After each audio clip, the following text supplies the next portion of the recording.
Vamos a continuar con este tema de las ofensas. Hoy vamos al tema número 4, ¿qué hacer cuando los hermanos se ofenden? Vamos a la segunda parte, ¿qué hacer cuando los hermanos se ofenden? Desde la clase anterior nosotros comenzamos a escudriñar Mateo 18:15 en aras de contestar la pregunta precisamente qué hacer cuando los hermanos se ofenden.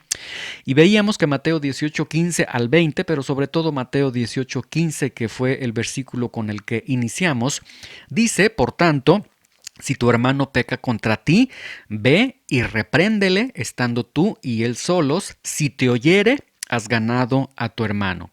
Y derivado del contenido de Mateo 18:15, nosotros aprendíamos al menos tres verdades bíblicas. La primera es que habrá ofensas entre hermanos. Dijo el Señor Jesucristo, imposible es en esta vida que no haya tropiezos, imposible es que no haya ofensas. Bueno, esta imposibilidad, es decir, esta seguridad de las ofensas, se traslada incluso hasta dentro de la comunidad cristiana, dentro de la hermandad cristiana, y habrá ofensas entre hermanos. Y no porque el hermano ofende a otro hermano, deja de ser hermano. Entonces, habrá ofensas entre hermanos. Es algo que nosotros debemos de entender, de comprender, porque es algo que el Señor ha manifestado como una verdad. Entonces, el día de mañana, cuando haya una ofensa de un hermano para con otro hermano, cuando un hermano nos ofenda, no nos sorprendamos, no estemos en una postura de extrañeza y decir cómo es posible que lo hizo y se dice que es cristiano, etcétera, etcétera. Entonces, primer punto, habrá ofensas entre hermanos. La segunda verdad que nosotros aprendimos en la clase anterior es que en la ofensa se impone responsabilidad al ofendido. Es al ofendido a quien se le impone la responsabilidad de el actuar, del resolver la ofensa y no al ofensor.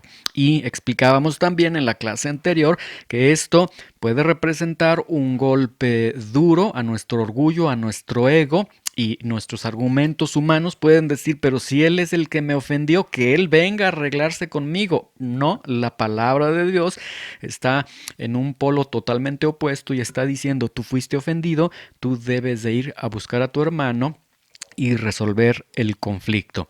Y esto obviamente pues se va a desarrollar bajo un contexto de corazón de pastor que busca a la oveja, que es el contexto que tiene Mateo 18:15 al 20, y de reconocer que no es voluntad de Dios que ninguna de las ovejas de sus ovejas se pierda. Entonces, nosotros tenemos estas tres verdades. Habrá ofensas entre hermanos.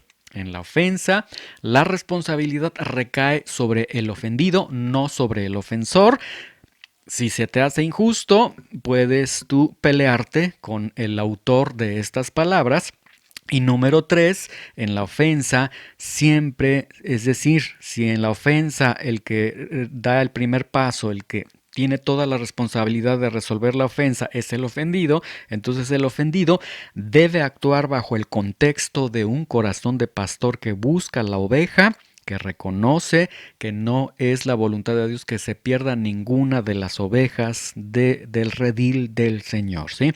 Ahora, veíamos en la clase anterior, Mateo 18:15, que hay dos acciones a tomar por parte del hermano ofendido. El primero, ve con él, búscalo, dirígete hacia él. Ya dimos una explicación amplia en la clase anterior de lo que significa todo esto.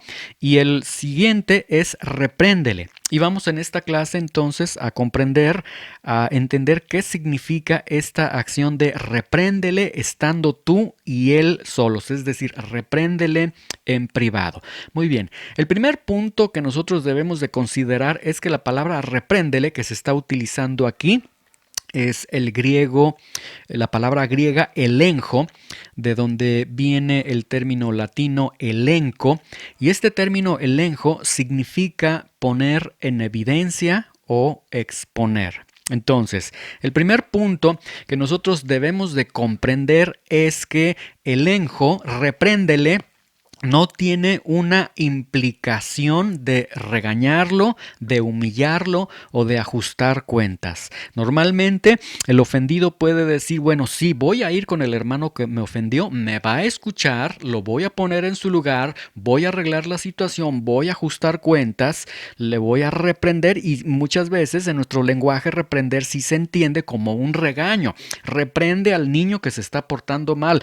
El maestro dice, los voy a reprender si no me hacen la tarea, etcétera. Entonces, en nuestro lenguaje, reprender sí tiene una esencia de regaño, de un ajuste de cuentas, de poner en su lugar a alguien, ¿sí? Pero en el término original no tiene implicación alguna de regaño, de humillación o de ajustar cuentas, sino que repréndele más bien tiene la esencia de mostrarle su falta, de hacer evidente su falta. Entonces, la segunda acción que está dando al ofensor es repréndele. Una vez que vas con él, ve con él, repréndele en privado, es decir, muéstrale su falta. Hazle evidente su falta. Entonces, en esta relación de hermanos entre el ofensor y el ofendido, el punto es que cuando el ofendido se dirige, va con el ofensor y le reprende, entonces esta acción de reprenderle tiene que ver en el sentido de que ambos entiendan lo que realmente sucedió.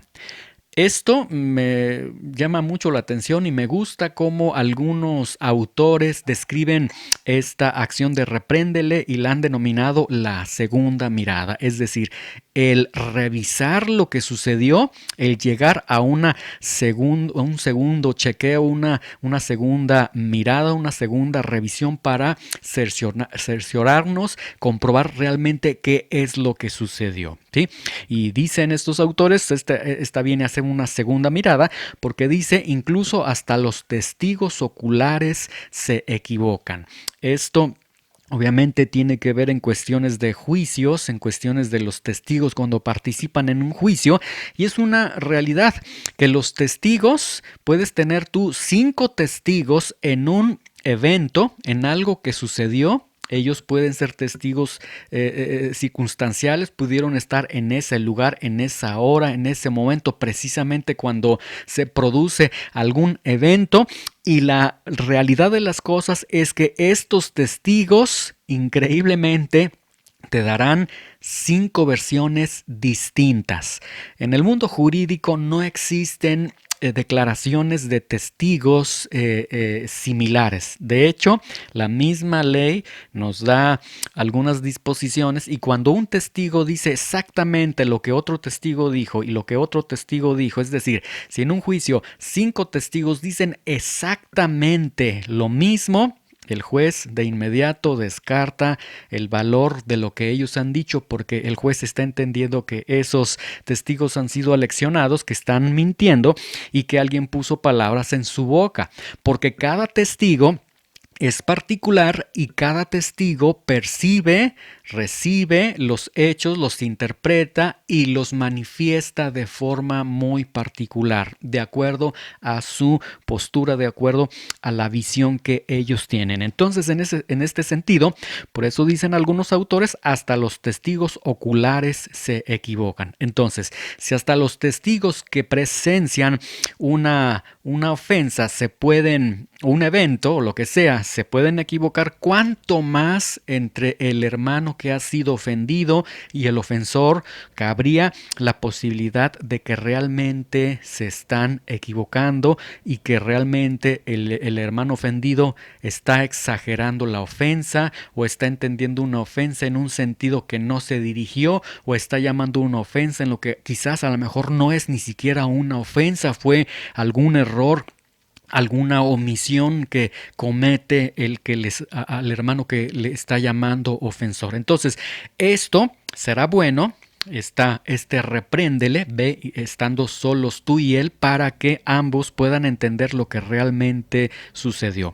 Es decir, vamos a abordar entonces al hermano que nos ha ofendido, vamos a platicar con él, vamos a ver qué se hizo, qué se dijo, qué se omitió, pero vamos a ver también por qué se hizo, por qué se dijo, por qué se omitió, las circunstancias en las que se dieron, el contexto en el que se dio, y esto nos va a dar mucha luz y nos va a ayudar a entender, a poder desmembrar, a poder descubrir la esencia de la ofensa, ¿sí? Entonces, en este sentido, el ofendido le va a demostrar la carga que tiene él, la instrucción que tiene de parte de Dios, el ofendido, para ir con el ofensor, es que el ofendido le va a demostrar la falta al ofensor.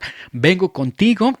Vengo a decirte que aquella ocasión, en aquel lugar, en ese momento, tú me dijiste esto, tú me insultaste de esta manera, tú tomaste estas acciones, etcétera, para ir presentándole la evidencia de lo que nosotros estamos considerando constituyó una ofensa, y en ese momento entonces comenzar a dialogar, comenzar a presentarle al hermano ofensor lo que realmente está haciendo él. Ahora, recuerdo yo mucho un pastor muy conocido, un pastor. Él compartía que la experiencia que él ha tenido en estas situaciones de ofensas entre hermanos, él decía que normalmente cuando acudía un hermano a él y le decía: mira, tengo un problema con el hermano fulano de tal, me insultó, me dijo esto, etcétera, etcétera, entonces él llamaba al otro hermano, le decía: mira, ven por favor. Ya iban a la oficina con el pastor y le decía: mira, aquí está Pedro, que me está diciendo que tiene algo que tratar contigo. Los voy a dejar aquí solitos, encerrados en mi oficina, y dialoguen y platiquen entre ustedes. Y este pastor decía que casi el 100% de los casos que le llegaban de ofensas entre hermanos se resolvían precisamente ahí a puerta cerrada, porque el ofendido comenzaba a expresarle al hermano: es que tú me dijiste esto, me hiciste esto, aquello, y el otro hermano muchas veces le contestaba: ah, sí, pero es que yo te contesté de esa forma porque tú me dijiste primero tal situación, tú me ofendiste primero, tú me llamaste de tal forma, etcétera. Y ellos solos comienzan a decir: bueno, sí, te lo dije, pero no era en un sentido de molestarte, no, pues yo tampoco. Y empiezan ellos entonces a poder resolver el conflicto entre ellos, y decía este pastor, normalmente salían de la oficina y el conflicto, la ofensa, se había desvanecido. ¿Por qué? Porque un hermano había obedecido la palabra de Dios y había ido y había tomado esta acción de: ve y repréndele estando tú y él solos. Muéstrale la evidencia, muéstrale la falta que él ha cometido. Entonces se resolvían muchos de estos problemas. Ahora, pudiera suceder que cuando el ofendido va con el ofensor y le demuestra la ofensa, puede suceder que en ese momento el ofensor le pueda mostrar faltas al ofendido. Y en este sentido, ambos deben de tener la humildad necesaria para reconocer. Es decir, puede llegar el hermano y decir: vengo a hablar contigo de esta situación, tú me ofendiste al decir estas cosas, al omitir estas situaciones, al tomar estas acciones ese día tal, etcétera, decirle el día tal y dijiste esto, hiciste esto, no hiciste aquello, etcétera, todo esto. Y si el ofensor en ese momento le dice: ah, sí, pero es que yo te contesté de esta forma, yo hice esto porque tú primero hiciste aquello, y eso que tú hiciste constituyó para mí una ofensa por tal situación, etcétera, y comienzan ellos a dialogar. Entonces, en este momento, podríamos decir que el ofendido pasa en ese momento de ser ofendido a ser también un ofensor, y él quizás no lo sabía, porque aquí nosotros debemos entonces comprender y entender que la naturaleza, lo vimos en clases anteriores, la naturaleza de la ofensa es que va con una intención dirigida a hacer un daño, y muchas veces las experiencias que tenemos, las ofensas, las fricciones que surgen entre hermanos, muchas veces no tenían la intención directa de causarle un daño al hermano. Es decir, en el mismo calor de las palabras, en el mismo calor del diálogo, se empezó a dar una chispa, otra chispa y comenzó a prenderse, a explotar una discusión, etcétera. Pero en principio no se tenía esa intención así dirigida, muy clara de ir contra alguien. Entonces, como estoy manifestando, el ofensor puede entonces en este diálogo ser descubierto como el ofendido, perdón, ser descubierto en este diálogo, en este ve y repréndele. Resulta que, bueno, yo soy el ofendido, pero ahora que mi hermano me está diciendo que yo dije que yo hice tales acciones y sí, tiene razón, sí, yo le dije esto, él me contestó, yo le contesté de esta forma, entonces en ese momento pasa de ser ofendido a ser también un ofensor. Y tiene entonces el ofendido un doble carácter, ofendido y ofensor, ofendido y ofensor. Y aquí el punto no es tanto etiquetar al hermano, o sea, el punto no es, bueno, tú comenzaste, no, yo comencé, bueno, yo te dije, tú me dijiste, etcétera. No, el punto es que entre ellos podamos entender lo que realmente sucedió. ¿Qué es lo que sucedió entre nosotros como hermanos? Recordemos que somos hermanos en Cristo, recordemos que somos redimidos por el Señor, recordemos que somos de la misma familia de Dios. Entonces, ¿qué sucedió en ese momento? Y entonces en este diálogo, en este repréndele estando tú y él solos, por eso es muy importante solos, la privacidad, platiquemos, hablemos, veamos el rostro del hermano, veamos, escuchemos las palabras que me está diciendo y si bueno, él me demuestra que yo también me porté mal, que yo también me conduje de manera injusta, que también me alteré, etcétera, también lo voy a asumir y entonces, en ese momento podríamos resolver de una manera impresionante la ofensa entre ellos. Un rabí dijo, quisiera saber si en estos tiempos alguien acepta la reprensión. Es decir, lo dijo como en un sentido de, bueno, no estoy seguro si en este tiempo algún hermano ofensor, cuando se le vaya a llamar la atención, aceptaría la reprensión. No estoy seguro si tendría la humildad de aceptar la reprensión. Pero a esto contesta otro rabí y contesta con una sabiduría un poco más elevada, porque contesta y dice, bueno, pues yo quisiera saber si alguien hoy día sabe amonestar. O sea, yo no estoy seguro si el día de hoy cuando un hermano ofendido va con el ofensor, no estoy seguro si el ofensor lo va a escuchar o lo va a rechazar. Dice, pero de lo que yo sí estoy seguro es que el día de hoy no hay muchos ofensores que tengan la sabiduría para acercarse, muchos ofendidos que tengan la sabiduría para acercarse con el ofensor y que vayan a llegar con él en una actitud de humildad bajo el contexto que hemos visto y que realmente tenga esa gracia para poder hablar y para poder desmembrar, para poder descubrir y resolver el conflicto que se ha generado entre ellos. Entonces el punto es mostrarle la falta. Y hasta este momento entonces nosotros estamos aprendiendo mostrarle la falta, número 1, con un corazón de pastor que busca a la oveja perdida. No se nos olvide, recordemos siempre el contexto. Muéstrale la falta en privado al hermano, pero muéstrasela con un corazón de pastor que busca a la oveja perdida. Ya habíamos explicado desde clases anteriores. Lo más importante en este punto no es mi honor, no es que me reivindiquen, no es que se aclaren las cosas y que se ajusten y que se te ponga a ti en tu lugar. No. Lo más importante en este momento es ganar al hermano. El hermano ha pecado porque me ha ofendido, se ha descarriado porque me ha ofendido. Entonces le vamos a mostrar la falta, el ofendido le va a mostrar la falta con la intención de que no se pierda el hermano, con un corazón de pastor que busca a la oveja perdida. Sabiendo también, número 2, que es voluntad de Dios que no se pierda ninguna de sus ovejas. Si es voluntad de Dios que no se pierda ninguna de estas ovejas, y el contexto es la oveja que tropieza, que se pierde, que desobedece, que se está alejando del pastor, etcétera, y no es voluntad que no se pierda ninguno de estos, entonces reconocemos que no es voluntad que este hermano se esté descarriando, al estar pecando contra mí, ¿sí?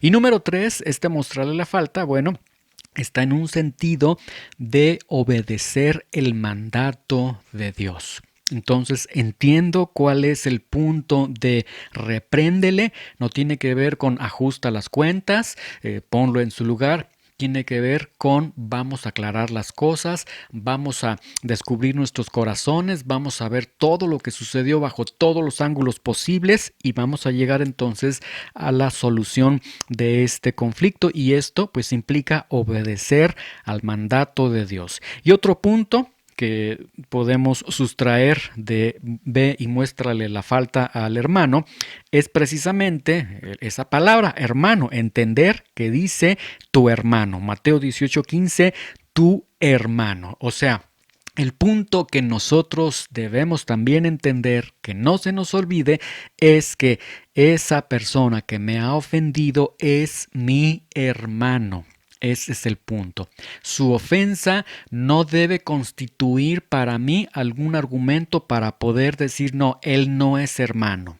Él no es cristiano, no, él es un hijo de Satanás, él es un mundano, él es esto. No tenemos esa autoridad para nosotros levantarnos y opinar de él de esa manera o categorizarlo de esa manera, y lo vamos a estar viendo a lo largo de Mateo 18 del 15 al 20. Entonces, si el hermano ofendido toma la decisión de decir, bueno, pues yo no voy con él, yo no le voy a reprender, yo no voy a hablar con él en este sentido como se ha estado mencionando en este momento, yo no voy, yo no le reprendo en privado, yo voy a estar murmurando de él, porque veíamos también en la clase anterior, si el ofendido no va con el ofensor, estará murmurando, yo lo juzgo, yo lo voy a condenar, para mí él no es cristiano, para mí él no merece estar en la iglesia local, etcétera.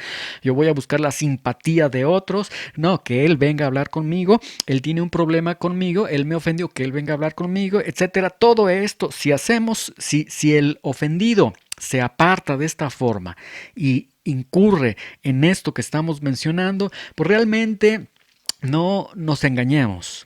Realmente el ofendido no quiere solucionar la ofensa. La verdad de las cosas es que el ofendido no quiere solucionar la ofensa. La verdad de las cosas es que el ofendido, o nosotros como ofendidos, nos estamos reconociendo más importantes que el ofensor, incluso hasta más santos que el ofensor. Yo tan santo que soy, tan puro que soy, y él se ha levantado contra mí. Realmente estamos desobedeciendo, no estamos reconociendo que la voluntad de Dios, que debe ser sobre nuestra voluntad, que la voluntad de Dios es que ninguno de sus ovejas se pierda. No tenemos un corazón realmente de pastor que busca la oveja perdida, porque bastará solamente una ofensa para poder categorizar, para poder separarnos, para poder dividirnos de algún hermano. Pero el punto más fuerte que quiero considerar en esta clase, y ya para ir cerrando esta clase, es que realmente si yo no voy, si yo no lo reprendo en privado, si yo mejor me pongo a murmurar, si yo lo juzgo, si yo lo condeno, si yo busco la simpatía de otros, no, que él venga a hablar conmigo, etcétera, realmente lo que está sucediendo es que no reconozco que aquel que me ha ofendido tiene la categoría de ser mi hermano. No lo estoy reconociendo como un hermano. Mateo 18:15 nos está diciendo, por tanto, si tu hermano, recuerden, no dijo, por tanto, si el mundo, por tanto, si los enemigos, no, dijo, si tu hermano, él es tu hermano. Y debemos nosotros comprender que si él es nuestro hermano, es porque él está en la familia de Dios. Él también ha sido bendecido con la gracia de la salvación, ha sido perdonado, ha sido redimido, etc. Y el punto al que quiero dirigirlos es que si él es mi hermano, hay responsabilidad para con el hermano. Y esa responsabilidad no debe terminarse ante una ofensa. Génesis 4:9, un personaje, Caín, fue realmente irreverente, fue orgulloso, fue grosero y le contestó ante la pregunta de Dios cuando le pregunta, oye Caín, ¿dónde está Abel tu hermano? Él ya lo había matado, había asesinado a su hermano, y Caín le contesta a Dios de una forma impresionante. Le dice: yo no sé dónde está mi hermano. ¿Soy acaso guarda de mi hermano? Y esta pregunta, esta respuesta, manera de pregunta que le da Caín, ¿soy yo acaso guarda de mi hermano? La respuesta realmente sí, sí era guarda de su hermano. Sí tenía obligaciones para con su hermano. Y obviamente, Génesis 4:9, estamos hablando de la familia de sangre, de la familia carnal, pero cuanto más entonces en la familia de la fe. Sí hay responsabilidades para con nuestros hermanos. Nosotros no podemos levantarnos en un orgullo, no podemos levantarnos en una soberbia y decirle a Dios: ¿soy acaso guarda de mi hermano? ¿Soy acaso, Señor, aquel hermano que me ha ofendido? ¿Acaso yo todavía tengo que ser guarda de él? ¿Acaso todavía yo tengo que ir a buscarle y resolver el conflicto? Y la respuesta de Dios, que nos deja ver desde Génesis 4:9, esencialmente es sí. Eres responsable para con tu hermano. Y sí, si tu hermano te ha ofendido, sí, tú eres quien tiene que ir con el ofensor, con aquel hermano que te ha ofendido, y resolver el conflicto. Quiero que vean entonces que sí se tiene esta responsabilidad para con los hermanos. Entonces, ¿cuánto más si dice: si tu hermano ha pecado contra ti? Hay una responsabilidad que no debemos de rehuir para con él. Gálatas capítulo 6, versículo 1. Vamos a ver este texto de una manera muy rápida para cerrar esta clase. Dice: hermanos, si alguno fuere sorprendido en alguna falta, ustedes que son espirituales, restáurenle con espíritu de mansedumbre, considerándose a sí mismo, no sea que ustedes también sean tentados. Quiero que vean que este texto comienza con la palabra hermanos, y nos está hablando entonces de que en conjunto todos aquellos que son redimidos por Dios somos hermanos, es decir, todos somos hermanos. Luego da una realidad que se da en la vida de los hermanos y que no nos debe de sorprender. Hermanos, si alguno fuere sorprendido en alguna falta, este alguno, obviamente, el primer punto, hermanos, que se está dirigiendo a todo el conjunto de aquellos a los que se dirige esta carta, es decir, a todos los hermanos, a todos los Gálatas. Vamos a tomarlo de esta manera: se está dirigiendo a nosotros, a todos los hermanos. Luego dice: si alguno ¿de quién? Alguno de los hermanos, acaba de decir hermanos. Entonces, si alguno de ustedes, de los hermanos, fuere sorprendido en alguna falta, entonces aquí tenemos una realidad en la vida de los hermanos. Los hermanos pueden pecar. También los hermanos en algún momento podrían pecar. Distinto a decir que están habitualmente pecando, habitualmente practicando el pecado, porque si estarían entonces practicando el pecado no tendrían la categoría de hermanos, no serían hermanos, pero hay una gran realidad si alguno fuera sorprendido en alguna falta. Ahora, esta falta, ¿a cuál es la falta a la que se está refiriendo el apóstol Pablo cuando dice: si alguno fuera sorprendido en alguna falta, si alguno fuera sorprendido en algún pecado? ¿A qué falta, a qué pecado se está refiriendo el apóstol Pablo? Y se está refiriendo precisamente en el contexto de Gálatas próximo que tenemos, Gálatas 6:1. El contexto es Gálatas 5:19, 20 y 21. El apóstol ha hablado y dice: y manifiestas son las obras de la carne, que son adulterio, fornicación, inmundicia, lascivia, idolatría, hechicerías, enemistades, pleitos, celos, iras, contiendas, disensiones, herejías, envidias, homicidios, borracheras, orgías y cosas semejantes a estas, acerca de las cuales les amonesto, como ya les he dicho antes, que los que practican tales cosas no van a heredar el reino de Dios. Entonces, estas faltas son a las que se está refiriendo el apóstol Pablo. Si alguien fue sorprendido, y esta falta a la que se está refiriendo, la mayoría de los comentaristas bíblicos dicen, no se refiere a un pecado sencillo, sino que se refiere realmente a un pecado grave, pero con la aclaración de que no es un pecado habitual, porque si no, entonces no sería cristiano como dijimos hace unos momentos, sino que se refiere a esta potencialidad de pecar, a esta realidad de que algún hermano puede caer en algún pecado, un adulterio, fornicación, inmundicia, lascivia, idolatría, hechicería, enemistad, pleitos, etcétera. Puede caer, potencialmente puede caer el hermano. Entonces, este punto, si alguien fue sorprendido en alguna falta, nos está hablando de sorprender al hermano cuando está cometiendo el pecado mismo o cuando él ha sido atrapado en el pecado, es decir, a través de las consecuencias. Ya es evidente este pecado, ya no hay forma de poder cubrir y poder entender que existe un pecado que el hermano ha cometido. Entonces, aquí viene esta realidad. Si alguno fuera sorprendido en alguna falta, es decir, de este cúmulo de hermanos que tenemos aquí en pantalla, vamos a pensar que tenemos este hermano, donde está la flecha azul dirigiéndose hacia él. Bueno, ¿qué pasa cuando alguno de ellos ha pecado? ¿Qué se debe hacer cuando un hermano es sorprendido en un pecado? ¿Qué tenemos que hacer? ¿Qué se tiene que hacer cuando un hermano es sorprendido en el pecado mismo, en las consecuencias de su pecado, en las consecuencias evidentes de su pecado? Es decir, cuando tenemos esta noticia, este hermano ha pecado en tal situación. Ya el apóstol Pablo nos ha hablado de las obras de la carne, ha pecado en alguno de estos pecados. ¿Qué se debe hacer?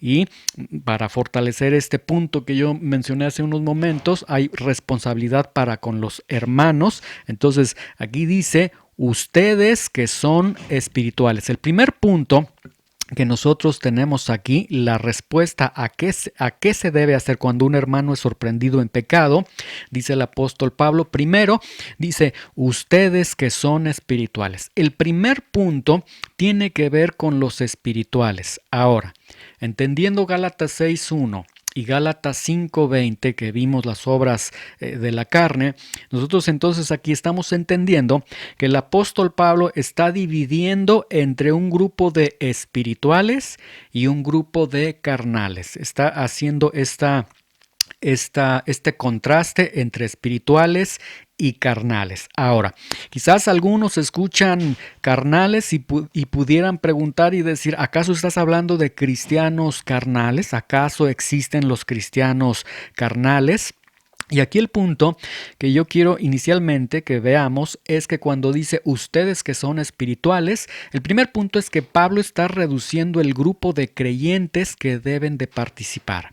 Es decir, primeramente, cuando un hermano ha pecado, lo primero que dice el apóstol Pablo debe de suceder, se debe dar, es que en el grupo de los hermanos vamos a dividir los espirituales y vamos a dividir los cristianos que están en una categoría de no espirituales, es decir, en una categoría de cristianos carnales, ¿sí? Ahora, este término cristianos carnales, bueno, algunos luchan con esta idea y dicen es que no existe el cristiano carnal. Sin embargo, vamos a ver en 1 de Corintios capítulo 3, versículo 3, que sí existe esta nomenclatura del cristiano carnal. Dice, porque aún son carnales, pues habiendo entre ustedes celos, contiendas y disensiones, no son carnales y andan como hombres. Ahora, aquí el punto para el término carnales es el término sarquinos, que no significa que es alguien entregado al pecado. Es decir, carnales, el cristiano carnal de 1 de Corintios capítulo 3, versículo 3, no se refiere, el apóstol Pablo no se refiere a ellos como cristianos carnales en el sentido de entregados al pecado, porque si fuera ese el caso, entonces no serían ni siquiera cristianos.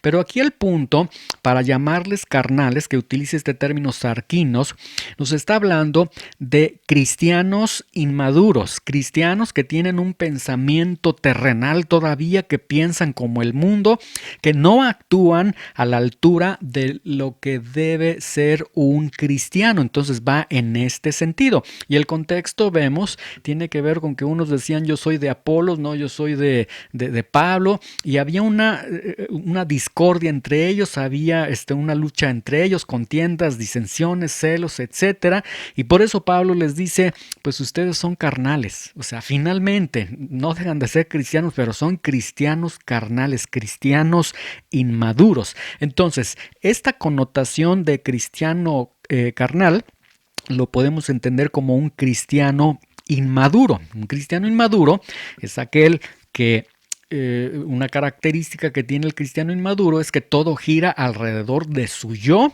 Tiene un ego impresionante, por eso el apóstol Pablo en 1 Corintios 3:3 dice, pues andan como hombres, piensan como los hombres, piensan exactamente como el mundo, defienden las cosas como el mundo las defiende, se ofenden entre ustedes fácilmente, etcétera. Entonces, aquí el punto es que este cristiano carnal viene a ser un cristiano inmaduro. Regresando entonces a Gálatas 6:1, ¿qué se debe hacer cuando un hermano peca? Ustedes que son espirituales, es decir, en contraposición a aquellos inmaduros, aquellos que giran en torno al yo, en torno al ego, en torno al yo pienso que esto es así, yo creo que esto es así, etcétera. Yo vivo para satisfacerme a mí y demás. Aquellos que no han madurado entonces en la fe, y no han madurado no por falta de tiempo, sino que por desobediencia, por falta de disciplina, etcétera. A estos entonces se hace hace esta división. Entonces hay espirituales y hay cristianos inmaduros.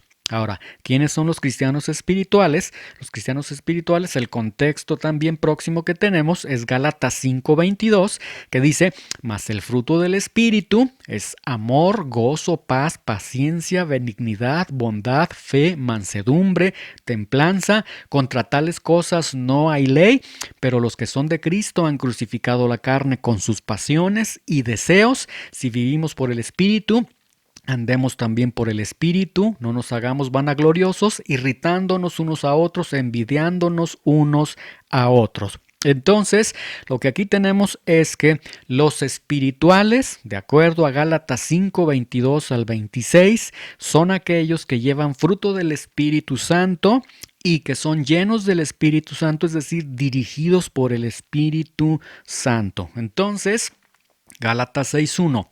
Ustedes que son espirituales, entonces del cúmulo de hermanos, hacemos una separación de los que son espirituales y de los que son carnales o de los que son inmaduros. ¿Sí?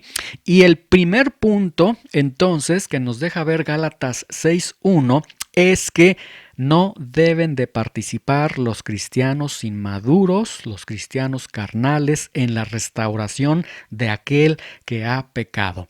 Dentro del grupo cristiano, el grupo de los inmaduros, el grupo de los carnales, el grupo de los que están sustentados en su ego, en su yo, ellos no deben de participar. ¿Por qué no deben de participar? Sencilla la respuesta, porque ellos al no ser espirituales no tienen una actitud espiritual.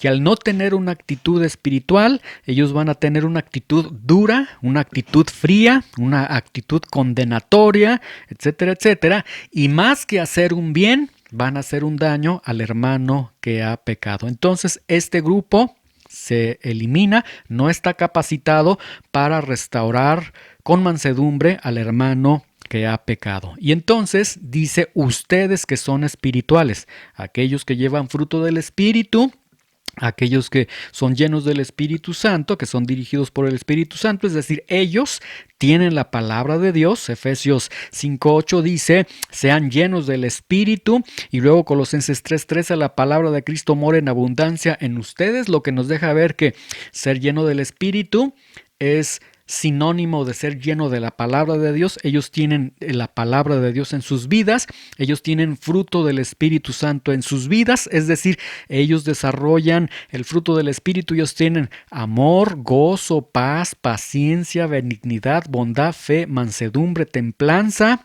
Y vea que son rasgos característicos esenciales para poder restaurar a un hermano que ha pecado. Si alguien no tiene amor, no tiene paciencia, no tiene benignidad, no tiene bondad, no tiene mansedumbre, etcétera, difícilmente podría participar en la restauración de un hermano, difícilmente lo haría, ¿sí? Ahora, veamos este fruto del amor.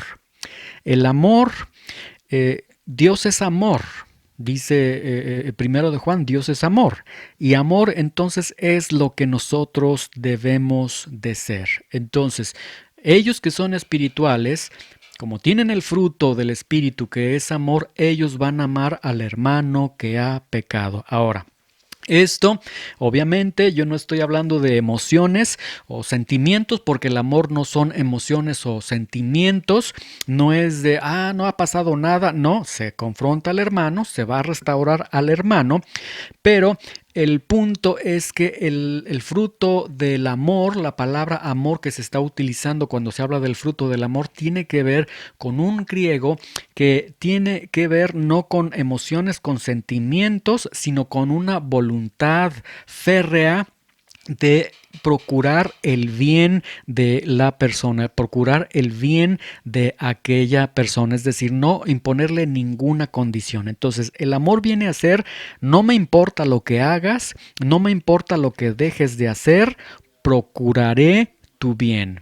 No me importa lo que hagas o dejes de hacer, procuraré tu bien. Por eso, ellos deben de ser espirituales para poder amar al hermano que ha pecado. Y no me importa lo que hiciste, no me importa lo que dejaste de hacer, bajaste la guardia, etcétera, no te cuidaste, no velaste en oración, etcétera, pero yo quiero procurar tu bien. Y procurar tu bien es que seas perdonado por el Señor, seas restaurado por el Señor, ¿sí?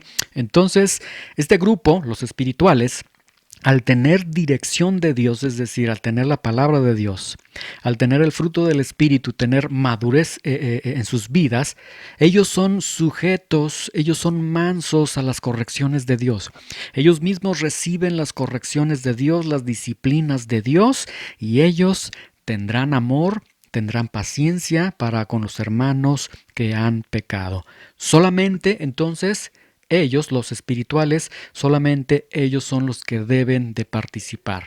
Incluso si el pastor no es espiritual, el pastor no debe de participar. Solamente ellos deben de participar. Entonces vemos el peso de que se debe ser espiritual, entendiendo lo que es un cristiano espiritual, y solamente ellos deben de participar en la restauración de un hermano que ha pecado. Después dice, restáurenle, ustedes que son espirituales, ustedes que tienen la palabra de Dios, ustedes que tienen el fruto del Espíritu en sus vidas, ustedes restáurenle con espíritu de mansedumbre, con mansedumbre, ¿sí?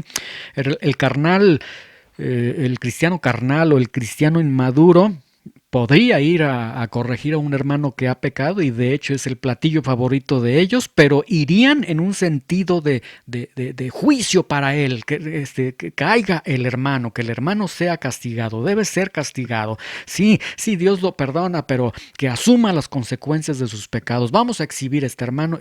Caen ellos en una postura muy dura, muy fría, muy nada espiritual. Por eso ellos están fuera de la participación para restaurar a un hermano que ha pecado. Ahora, es interesante que la palabra restaurar es un término médico, es el término catartizo, que nos habla de cuando un hueso se ha fracturado, el proceso de que se va soldando el hueso, a esto es restáurenle, es decir, háganlo sólido al hermano y háganlo incluso más fuerte de antes que cayera. Y esto nos deja ver que entonces en el proceso de un hermano que ha caído, debemos nosotros tener mucha paciencia, mucha perseverancia en el proceso. Hay una gran responsabilidad para con el hermano. Y el último punto es considerándote a ti mismo, no sea que tú también seas tentado. Un hombre espiritual quiere escuchar a un hombre espiritual en su mayor punto de espiritualidad. Un hombre espiritual dirá: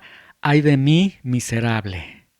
Veo que hay una ley del pecado en mí, veo que el mal está en mí, quiero hacer el bien, no puedo. Ese es un hombre que es espiritual, aquel que reconoce sus debilidades, aquel que reconoce que puede pecar él en cualquier momento y que se entiende que no es superior ante las tentaciones, ante las luchas.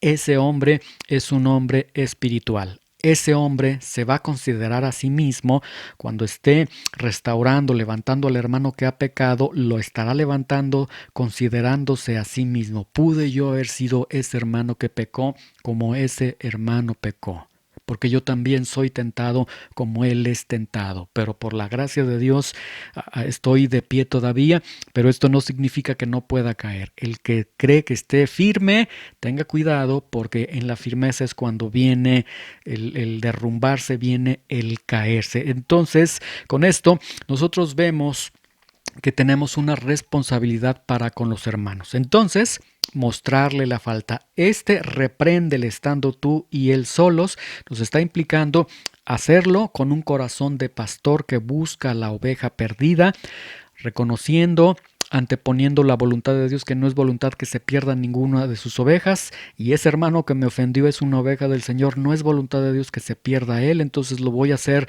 con este corazón de pastor buscando la oveja perdida y en obediencia al mandato de Dios, entendiendo que Él es mi hermano y que tengo una responsabilidad para con Él.